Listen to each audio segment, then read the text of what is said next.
উত্তর মেসিডোনিয়ায় ভিসার মোট খরচ ও বেতন। উত্তর মেসিডোনিয়ায় কর্মসংস্থানের জন্য ভিসা প্রক্রিয়ায় বিভিন্ন খরচ অন্তর্ভুক্ত হয়, যেমন ভিসা ফি, সাধারণত ৮,০০০ থেকে ১০,০০০ টাকার মধ্যে। বিমান ভাড়া, গন্তব্য ও এয়ারলাইন্সের উপর নির্ভর করে ভিন্ন হতে পারে। মেডিকেল ফি, স্বাস্থ্য পরীক্ষা ও প্রয়োজনীয় টেস্টের জন্য নির্দিষ্ট খরচ। এজেন্সি ফি, নিয়োগকারী এজেন্সির সেবা চার্জ। ডকুমেন্টেশন ফি, প্রয়োজনীয় নথিপত্র প্রস্তুত ও প্রক্রিয়াকরণের খরচ।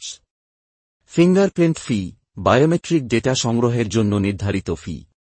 বিভিন্ন খাতে যাবতীয় খরচ মিলিয়ে সর্বমোট প্রায় ৮ লাখ টাকার কম বা বেশি লাগতে পারে।